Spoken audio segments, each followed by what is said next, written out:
The Israeli-Palestinian conflict dominates American news coverage of international issues. Given that news coverage is Americans' main source of information on the conflict, it becomes important to examine the stories the news media are telling us and to ask the question, does the news coverage reflect the reality on the ground? Gun battles rage tonight in some of the heaviest A battle for survival for Palestinian leader Yasser Arafat. One of the things you have to keep in mind when you're looking at how media report on something like the Israeli-Palestinian conflict is not only understanding what's there in the story, but more importantly, what's not there, what's being left out. In that sense, absence is as vital as presence in terms of how people make sense of the story. Context is everything.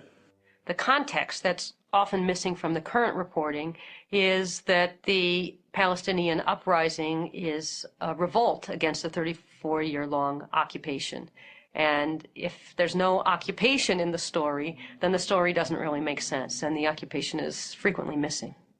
A typical TV news report, for example, on ABC News, will show dramatic pictures of these confrontations where Palestinians are confronting Israeli troops and the Israeli troops are responding.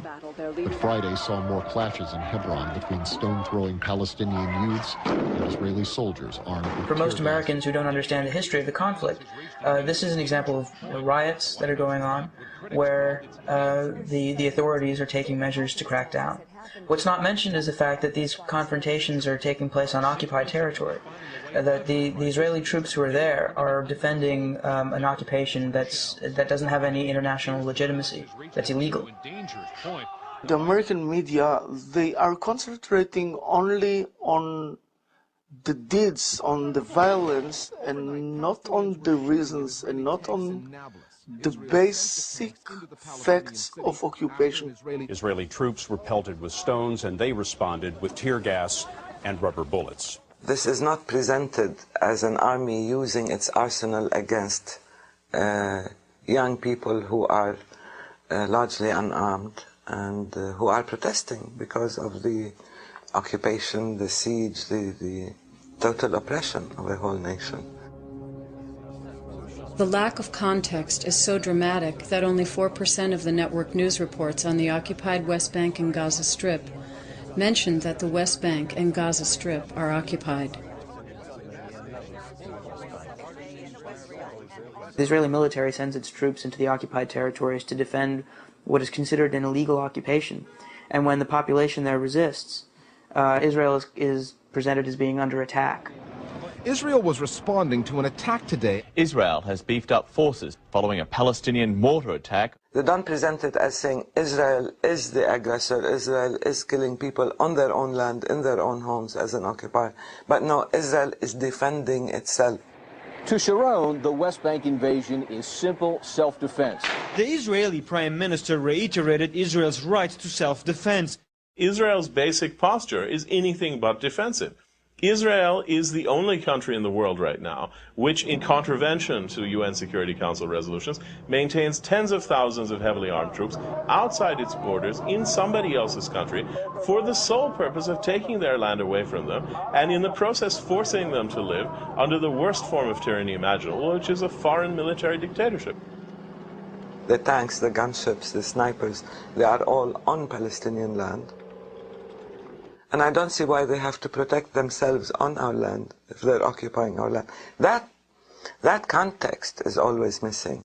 A crowd throwing stones and homemade stun grenades at the soldiers, the troops opening fire, killing 2 Palestinians and injuring... So even when Israel is busy murdering people in cold blood, it is always presented as part of the self-defense mechanism of Israel. When Israel in the occupied territories now claim that they have to defend themselves, they are defending themselves in the sense that any military occupier has to defend itself against the population they're crushing. Prime Minister Ariel Sharon justified the siege as self-defense. You can't defend yourselves when you're militarily occupying somebody else's land. That's not defense. Call it what you like, it's not defense. Public relations works not only by controlling the content of media reports, but also by making sure that some voices are never heard. The marginalization of the Israeli peace movement in the American media is an example of how this works. It's been the point of view of the Israeli peace movement for years that the fundamental cause of the conflict is the Israeli occupation of Palestinian land and the settlement policies. But that view is considered in the United States something that's extremely marginal, and that you rarely see that view put forward in the American media. We, in the Women's Peace Camp in Israel, organized a mass vigil of women in black and a mass march through the streets of Jerusalem. 2,000 women strong, both Israelis and Palestinians. Can you picture that dramatic moment? 2,000 women dressed in black marching down the streets of Jerusalem to the walls of the Old City, where we hung banners from the walls of the Old City saying peace in 3 languages, Hebrew, Arabic, and English. And guess what? It didn't get into the media. That's not the kind of image that the media wants to create, because then all these images of Jews and Arabs working together, of Palestinians wanting peace, would create a kind of dissonance. It would contradict the message that the media has been giving us for years and years. Then how do you explain it? You can't explain it. The Israeli public relations machine knows that if the views and voices of Jews who disagree with its policies were to become public, it would be impossible to maintain the lie that any criticism of Israel is by definition anti-Semitic.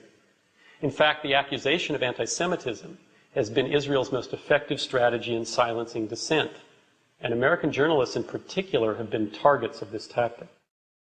Any environment in which a journalist or any person steps forward and starts making serious criticism of Israel, of America's relationship with Israel, the unconditional support for Israel, the failure of any serious pressure to be put upon Israel by the United States to prevent the building of further settlements for Jews and Jews only on Arab land, any suggestion that the war between the Israelis and the Palestinians is a colonial war will be met by a deafening chorus of accusations, slanderous and lying though they are, that the person who brings up that subject is in some form an anti-Semite or a racist.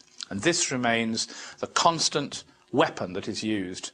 The fact that anti-Semitism is alive and well in the world today makes it all the more important to differentiate between real anti-Semitism that needs to be condemned and opposed in its own right, and its misuse as a PR strategy.